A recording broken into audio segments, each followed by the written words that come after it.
అతడు ఆసక్తితో ప్రార్థన చేయగా 3.5 సంవత్సరముల వరకు భూమి మీద వర్షం పడలేదు. అతడు మరలా ప్రార్థన చేయగా ఆకాశము వర్షమిచ్చెను, భూమి తన ఫలమిచ్చెను. ప్రార్థన చేసుకున్నా. దయగలిగిన మా తండ్రి, మీ పాదములకు వేలాది స్తోత్రములు స్తుతులు. జరిగించిన ఆరాధన క్రమబద్ధతను బట్టి మీ నామములకు మహిమ. వచ్చిన మా అందరితో ఇప్పుడు మీరు మాతో మాట్లాడండి. మాకు అవసరమైనటువంటి నీ మాటలు కొండ మీద కూర్చుని వేలాది మందికి 3 దినాలు బోధించినట్లుగా ఈ ఆరాధన క్రమంలో ఏకీభవించిన మా అందరితో మీరే మాట్లాడండి. పరిశుద్ధాత్మ తండ్రి, నన్ను మరుగు చేసి మీరు మాట్లాడి మాకు అవసరమైన సంగతులు బోధించుమని యేసు నామములో వేడుకొనుచున్నాము తండ్రి. యేసు క్రీస్తు ప్రభు యొక్క కృపయు సమాధానము మనెల్లరికీ కలుగును గాక. ప్రభునందు ప్రియమైన దేవుని పిల్లలారా, దేవుని యొక్క వాక్య గ్రంథంలో ముఖ్యంగా పాత నిబంధన గ్రంథంలో ఉన్నటువంటి ప్రవక్తలు, పెద్ద ప్రవక్తలు, చిన్న ప్రవక్తలు అని బైబిల్ చరిత్రకారులు చెప్పిన రీతిగా పెద్ద ప్రవక్తలలో ఒక ప్రవక్త ఏలియా. ఏలియాను మనం చూసినప్పుడు ఏలియా అంటాడు 17వ అధ్యాయము 18వ అధ్యాయంలో మనం చూసినప్పుడు, ఏలియా మనవంటి స్వభావం నేను యెహోవా కొరకు రోషము కలిగి నేను ఒక్కడనే ఉన్నానంటాడు. ఏలియా ఎలాంటి వాడు? అందుకని ఏలియాను రోషము కలిగిన ప్రవక్త. రెండవదిగా ఏలియా అగ్ని ప్రవక్త అని కూడా పిలిచారు. ఆయన రోషము కలిగిన ప్రవక్త అంట. రెండవది ఎలాంటి ప్రవక్త? అగ్ని ప్రవక్త. కారణం ఏం చేతనంటే, ఎవరు ఆయనతో లేకపోయినా ఏలియా ఒక్కడే దేవుని కొరకు నిలవబడ్డాడు. రెండవది, అవసరం అనుకున్నప్పుడు ఆకాశం నుంచి ప్రార్థన చేసి అగ్నిని దించినటువంటి ప్రవక్త, అగ్ని ప్రవక్త. చివరకు 2వ రాజుల గ్రంథం 2వ అధ్యాయంలో మనం చూసినప్పుడు ఆయన దేవుని యొక్క మాటను బట్టి అగ్ని రథముల పైన ఆయన పరలోకమునకు జీవముతో ప్రాణముతో ఆరోహణమైనటువంటి వారిలో ఒక వ్యక్తి. ఏలియా గారి కంటే ముందు ప్రాణముతోనే పరలోకం వెళ్ళిన వారు హానోకు, రెండవ వారు ఏలియా. ఏలియాను మనం చూస్తే ఎందుకు రోషము కలిగిన ప్రవక్త అని మనం చెప్పుకోవాలి అంటే, ఎవరు తనతో ఉన్నా లేకపోయినా తాను కేవలము దేవుని మాట మాత్రమే, దేవుని పని మాత్రమే, దేవుని కొరకు మాత్రమే తాను పని చేశారు. 17వ అధ్యాయము 6వ వచనాల్లో మనం చూస్తే, తిజ్బీయుడైన ఏలియాకు యెహోవాకు ప్రత్యక్షమయ్యేలాగా సెలవిచ్చారు. ఎవరైనా ఎవరితోనైనా మాట్లాడవచ్చును కానీ రాజ్యమును పాలించే రాజు ఎదుటకు వెళ్ళి శాపగ్రస్తమైన వచనాలు ఎవరు పలకగలరు?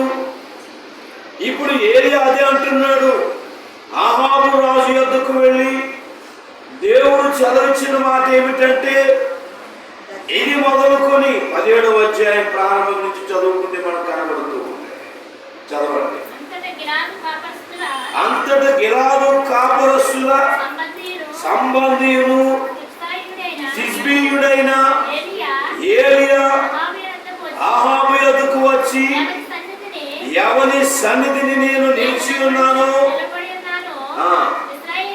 ఆ ఇశ్రాయేలు దేవుడైన యెహోవా జీవము తోడు నా మాట ప్రకారము గాక ఈ సంవత్సరములలో మంచైనను వర్షమైనను పడదని ప్రకటించెను. పిమ్మట యెహోవాకు అతనికి ప్రత్యక్షమై నీ మెచ్చట నుండి తూర్పు వైపుగా పోయి యొర్దానుకు ఎదురుగా ఉన్న కెరీతు వాగు దగ్గర దావీదును. చాలండి. ఏలియా ప్రవక్త ఆహాబు అనబడే రాజు, ఆయన ఇశ్రాయేలీలను పరిపాలించుచున్నటువంటి వాడు. కానీ అతడు చేసిన పని ఏమిటి? అతని భార్య అయినటువంటి యెజబెలు మాటకు లోబడి ఇప్పుడు దేవుని ప్రజలైనటువంటి ఇశ్రాయేలీలను వారు విగ్రహారాధన వైపు నడిపిస్తూ ఉన్నారు. అనగా వాయు దేవత ప్రవక్తలను ఏర్పాటు చేసుకున్నారు. దేవునికి విరుద్ధమైనటువంటి ప్రక్రియలు దేవుని ప్రజలైనటువంటి ఇశ్రాయేలీల చేత వారు చేయిస్తూ ఉన్నారు. అనగా తప్పు చేసే వారిని గద్దించవలసింది, ప్రజలను సక్రమమైనటువంటి మార్గములో నడిపించవలసిన రాజే ఇవాళ ప్రజలను ఏం చేస్తూ ఉన్నాడు? తప్పు త్రోవలో నడిపిస్తున్నాడు. పాపము చేసేవారుగా ప్రజలను మార్చేశాడు. దేవునికి విరోధమైన పనిని చేసేవారుగా ప్రజలను ప్రోత్సహిస్తూ ఉన్నాడు. ప్రభునందు ప్రియమైన దేవుని పిల్లలారా, ప్రజలు పాపము చేస్తుంటే ఆ పాపమును ప్రోత్సహించే పని రాజైన ఆహాబు, రాణి అయిన యెజబెలు చేస్తూ ఉన్న ఆ తరుణములో దేవుని యొక్క మాటను బట్టి ఏలియా ప్రకటించిందేమంటే, ఈ సంవత్సరములో భూమి మీదక వర్షము కురవదు, మంచు కురవదు. ఇది ఎవరి మాట? యెహోవా జీవము తోడు. ఆ యెహోవా మాటను బట్టి నేను మీకు ప్రకటన చేస్తూ ఉన్నాను. అనగా శాపమును ఆ దేశమునకు ప్రకటన చేశాడు, శాపమును ఆ రాజులకు ప్రకటన చేశాడు, శాపమును ఆ ప్రజలకు ప్రకటన చేశాడు. కారణం ఎందుకు చేతను? పాపము ఏం తీసుకొస్తుంది? శాపమును తెస్తూ ఉంది. దేవుని వాక్యం సెలవిస్తుంది, పాపము పరిపక్వమై గర్భము ధరించి అది దేనికంటుంది? మరణమును కంటుంది, చేటును కంటుంది. ప్రభువును ప్రేమైన దేవుని పిల్లలారా, నీవు ఏ స్థితిలో ఉన్నా సరే దేనిని నీవు చేయకూడదు, దేనికి నీవు సమీపించకూడదు, దేని కొరకు నీవు పరిగెత్తకూడదంటే పాపము చేయటానికి నీవు ఉపక్రమించకూడదు. దేవుని వాక్యాన్ని బట్టి నేను సెలవిస్తూ ఉన్నా. నీవే స్థితికైనా వెళ్ళవచ్చును, నీవు ఎంతటి శ్రమలోనికైనా జారిపోవచ్చును, కానీ నిన్ను నన్ను ఆ జారిన స్థితిలో నుంచి పైకి తీసుకురాగలిగిన సామర్థ్యం కలిగినటువంటి దేవుని నీవు నమ్మి ఉన్నావు కనుక, దేవుని నమ్మిన నీవు పాపము జోలికి వెళ్ళకూడదు, పాపము నీవు చేయకూడదు. దేవునికి విరుద్ధంగా జీవించే ప్రయత్నాన్ని మనము చేయకూడదు, ఎక్కడ కూడా చేయకూడదంటే దైవజనుడు ఆత్మీయ జనకులు తండ్రి దేవదాసయ్య గారు రాసిన పాటలో ఏకాంత స్థలం కోరమనే పాటలు రాశారు కదా. కళ్ళలో చేసిన తాపునెల్లా కథ ఎదుట ఒప్పుకొనుము, కళ్ళలో చేసిన తాపునెల్లా కథ ఎదుట ఒప్పుకొనుము, తలపులు లేని దీట్లు కలలోనికి వాచి ఉండు. ఎక్కడంట? కలలో చేసిన తప్పులల్లా కథ ఎదుట ఒప్పుకొనుము, తలపులు లేనిది ఎట్లు కలలోనికి వచ్చి ఉండు. ఆఖరికి నీవు నేను ఎక్కడ చేస్తున్నాం తప్పంటే కలలో కూడా పాపం చేసేవాడుగా ఉన్నా. ఏ పని నీవు చేస్తున్నా ఆ పనిలో కొంచెం పాపమునకు పాలి ఉన్నది. మానవ జీవితం అది, మానవ నైజం అది. కానీ దేవుని యొద్దకు వచ్చిన వారులారా, యేసు క్రీస్తు ప్రభు యొక్క రక్తములో మనము కడగబడిన వారమైతే పౌలు గారు అంటున్నారు, పాపముతో ఇక నీకు జోలి ఏమున్నది, పాపముతో నీకు పని ఏముంది? ఎందుకనగా నీవు పరిశుద్ధుడైనటువంటి క్రీస్తు రక్తంలో కడగబడ్డావు కనుక పాపముతో నీకు పని లేదు. అందుకనే పౌలు అంటున్నారు ఏమనంటే, అమ్మ నిద్ర ప్రసంగం అన్నాడు కదా, మీరు దేవుని సన్నిధికి లేదా దేవుని మందిరానికి పోయినప్పుడు మీ ప్రవర్తన జాగ్రత్తగా చూసుకోండి. అందుకని ఇప్పుడు పాపము నువ్వు చేస్తే నువ్వు దేనికి గురవుతావు?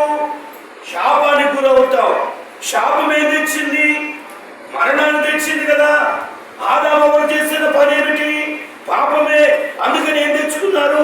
శాపం తెచ్చుకున్నారు. ఆ శాపమే కదా నేటి వరకు మానవులను బాధించేది. ఆ మరణమే కదా దేనికి భయపడిన మనిషిని భయపెట్టేది. దేనికి భయపడిన అంటాడు డాక్టర్, నువ్వు చచ్చిపోతావు అంటే మాత్రం ఏమొస్తుంది? దేనికి భయపడు. అందుకే ఇప్పుడు దేనికి భయపడుతున్నాడు మనిషి? మరణానికి భయపడుతున్నాడు. కానీ ఆ మరణం దేని వల్ల వచ్చింది? చేసిన పాపమును బట్టే వచ్చింది. అందుకని ఇప్పుడు ఏం చెబుతున్నాడు? ఆ మరణం రాకుండా ఉండాలని ముందుగానే హెచ్చరిస్తూ అంటున్నాడు, భూమి మీద వర్షం కురవదు, మంచు కురవదు. అయితే దేవుని పిల్లలను దేవుడు పోషిస్తాడు. దేవునికి స్తోత్రం. నిర్గమకాండంలో కూడా జరిగిందదే. 430 సంవత్సరాలు బాధలకు గురి చేసిన ఐగుప్తీయులకి ఏమొచ్చింది? వాళ్ళని విడిపించాలన్న మోషే ఆరోహణ ద్వారా ఐగుప్తీయులకు రోజు కటిక చీకటి వచ్చింది. కానీ ఇశ్రాయేలు ఎక్కడున్నారు? ఐగుప్తీయుల నీళ్ళని రక్తంగా మార్చబడ్డాయి. కానీ ఇశ్రాయేలు నీళ్ళు ఎలా ఉన్నాయి? వారు త్రాగడానికి అనుకూలంగా ఉన్నాయి. ఐగుప్తు నీళ్ళని కప్పలతో నింపబడ్డాయి. కానీ ఇశ్రాయేలు నీళ్ళు అనగా హెబ్రీయులుగా ఉన్నాయి, ప్రశాంతంగా ఉన్నాయి. గమనించాలి దేవుని పిల్లలారా, పాపము చేసిన వారికి శిక్ష. కానీ ఆ సమయంలో ఉన్న పరిశుద్ధులను అనగా దేవుని వైపు తిరిగిన వారిని, దేవుని ప్రజలను ఆ శ్రమలో కూడా దేవుడు పోషిస్తాడు. ఆదికాండము 26వ అధ్యాయంలో కూడా ఆ మాట మనకు చాలా రూఢిగా కనబడుతుంది. ఇస్సాకు దగ్గర ఏంటంటే, ఆ సంవత్సరంలో అబ్రాహాము దినములలో వచ్చిన కరువు కాక మరి యొక్క కరువు వచ్చింది. అప్పుడు ఇస్సాకు ఏమనుకుంటున్నాడు? గెరారులో ఉన్న ఫిలిష్తీయుల రాజైన అబీమెలెకు వద్దకు నేను వెళ్ళిపోతాను. గమనించాలి దేవుని పిల్లలారా, కరువు వచ్చిన సమయంలో ఇస్సాకు ఏమనుకుంటున్నాడు? ఇక్కడ ఉంటే నేను బ్రతకను, అందుకని గెరారులో ఉన్న ఫిలిష్తీయుల రాజైన అబీమెలెకు దగ్గరికి వెళ్తాను అంటున్నాడు. కానీ దేవుడు అంటున్నాడు, ఇస్సాకు నువ్వెక్కడికి వెళ్ళవలసిన పని లేదు, నువ్వు ఎక్కడే ఉండు, నేను నిన్ను దీవిస్తాను, నిన్ను పోషిస్తాను, నిన్ను ఆశీర్వదిస్తాను అని చెప్పిన దేవుడు ఆ ఇస్సాకు ఆ కరువులో ఏమిచ్చాడట? క్రిందకి వెళ్ళండి. క్రిందకి వెళ్తే ఇంకా ఎన్నో వచ్చినము 12వ వచనం. ఇస్సాకు ఆ దేశమందున్న వాడై విత్తనము వేసి ఆ సంవత్సరము 100 ఫలము పొందిన దేవునికి స్తోత్రం. దేశమంతా కరువు ఉంది, కానీ ఇస్సాకు ఏముంది? ఏమా దేశమంతా కరువు ఉంది, కానీ ఇస్సాకు ఏముంది? 100 ఫలం. ఎలా వచ్చిందంట? కరువులో తినడానికే లేదనుకుంటే విత్తనం ఉన్నది, విత్తనం వేయడానికి నీరున్నది, అది ఫలించడానికి చక్కని వాతావరణం ఉన్నది. అందుకని 100 ఫలము పొందిన దేవునికి స్తోత్రం. నీవు పాపము జోలికి వెళ్ళకుండా ఉంటే కరువులో సైతం దేవుడు నిన్ను పోషించగలడు. పాపము జోలికి వెళ్ళకుండా ఉంటే వ్యాధిలో సైతం దేవుడు నిన్ను రక్షించగలడు. వ్యాధి నీకు వచ్చినా రక్షిస్తాడు, నిన్ను స్వస్థపరుస్తాడు. అందుకని ఏలియా ఇప్పుడు దేశమంతా పాపం ఉన్నది, దేశమంతా కరువు వచ్చేసింది ఇప్పుడు దేవుని యొక్క శాపాన్ని బట్టి. కానీ ఏలియాతో దేవుడు ఏమంటున్నాడు? యార్దానుకు ఎదురుగా ఉన్న కేరేతి వాగు దగ్గర దాగి ఉండు. దేవుడు అక్కడ ఏలియాను 6 నెలలు పోషించాడు. వాగులో నీళ్లు తాగుతున్నాడు, కాకి రొట్టె మాంసము తీసుకొస్తూ ఉంది. 6 నెలలకు వాగిండిపోతే దేవుడు అంటున్నాడు, నీవు సారేపతు వెళ్ళినట్లయితే అక్కడ ఒక వెధవరాల్ని నేను ఏర్పాటు చేశాను, అక్కడికి వెళ్ళి నేను అక్కడ నిన్ను పోషిస్తాను. 3 సంవత్సరాలు సారేపతు వెధవరాలు ఇంట్లో దేవుడు ఏలియాను బట్టి సారేపతు వెధవరాల యొక్క కుటుంబం అంతటిని దేవుడు పోషించినట్లు దేవుని యొక్క వాక్యంలో మనం చూస్తూ ఉన్నాం. ప్రభునందు ప్రియమైన దేవుని పిల్లలారా, అయితే 3.5 సంవత్సరాల అనంతరము దేవుడు ఏలియాకు సెలవిస్తే తిరిగి మళ్ళీ ఏలియా ఎక్కడికి వచ్చాడు? ఇజ్రాయేలు దేశానికి వచ్చాడు.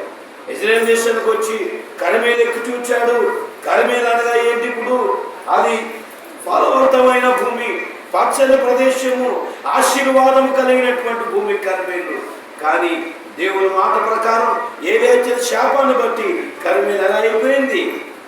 ఎండిపోయింది. కర్మేలు ఎలా అయిపోయింది? ఎండిపోయింది. 18వ అధ్యాయంలో మనం చదువుకున్నాం. పశువులు, కంచెల గాడిదలు, గుర్రాలు చావకుండా బ్రతికించుకోవడానికి గడ్డి ఎక్కడ దొరుకుద్దా అని ఒకటి ఏం చేస్తున్నాడు?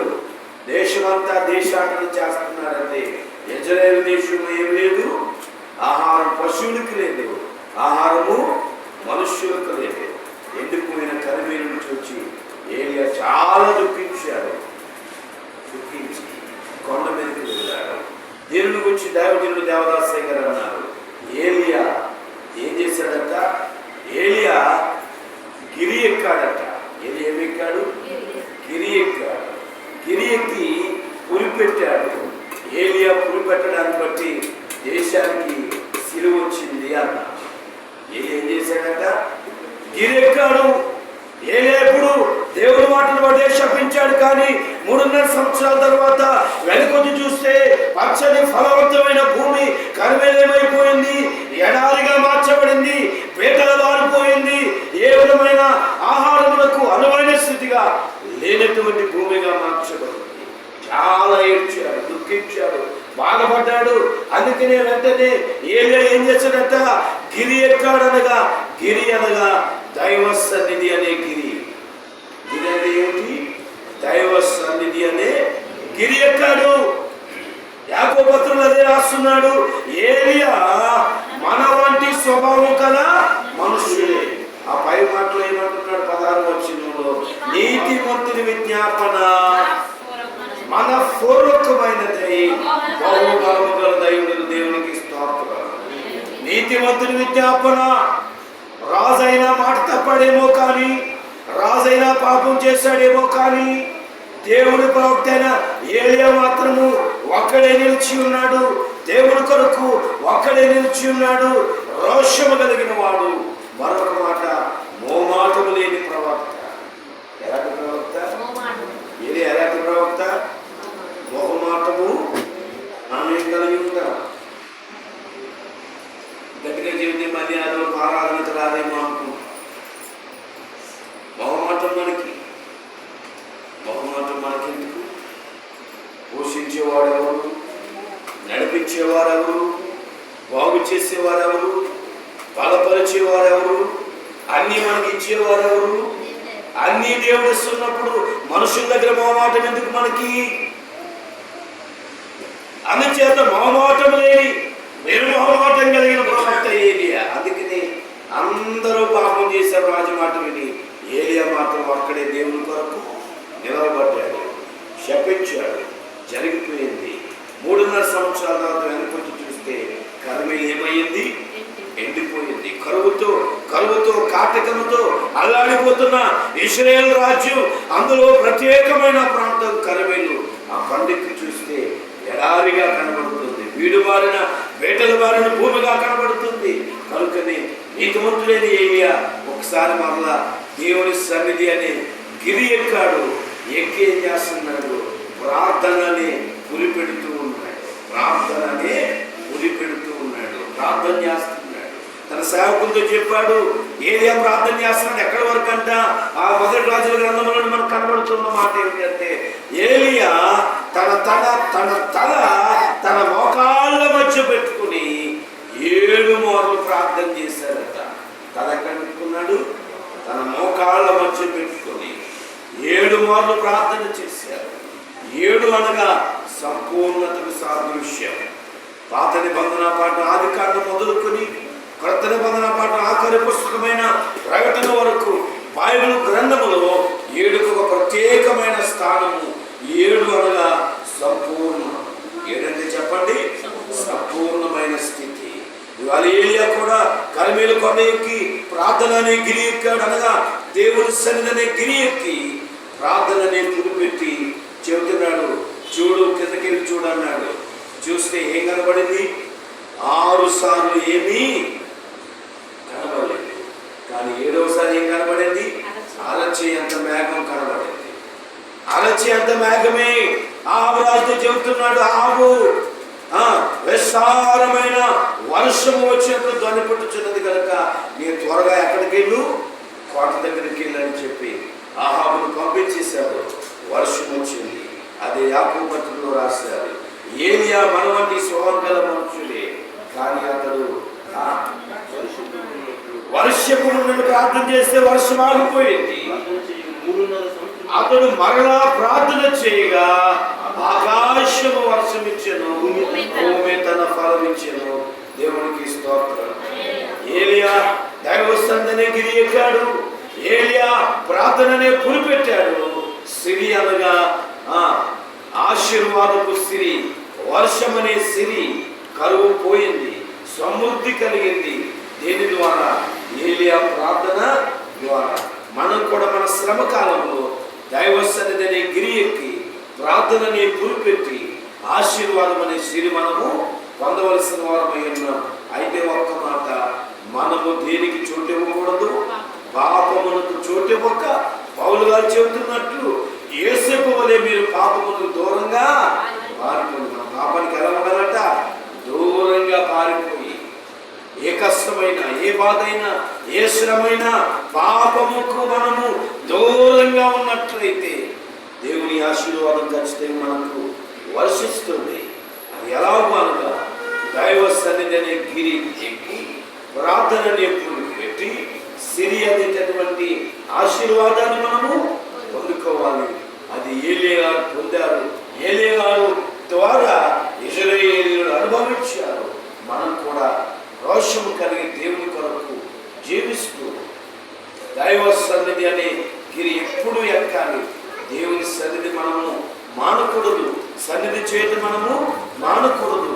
తండ్రి గారు దేవదాసయ్య రాశారు. సన్నిధి గంట అనే పుస్తకం రాశారు. ఏమిటంటే దాని సారాంశము, కనీసం ప్రతి విశ్వాసి దినములకు 1 గంట అయినా ఏం చేయాలి? సన్నిధి ప్రార్థన చేస్తే గొప్ప ఆశీర్వాదాలు దేవుడు మనకి ఇస్తాడు. ఆ సన్నిధి అనబడేది పర్వతం గిరి అయితే, పులి అంటే ప్రార్థన, సిరి అంటే దైవాశీర్వాదం. మనం కూడా అలా ప్రార్థన చేస్తే, మనం కూడా అలా గిరి ఎక్కితే, గిరి ఎక్కి పులి పెడితే సిరి అనే ఆశీర్వాదం దేవుడు మనందరికీ అనుగ్రహిస్తారు. దేవుని మాట మన ఇంట్లో దీవించును గాక. దయగలిగిన మా తండ్రి, మీ నామములకు వందనాలు. వినబడిన మాటలు మాలో మీరు కలిసి చేసి పైన పొందమని యేసు నామములో వేడుకొంచున్నాము తండ్రి. ఆమేన్.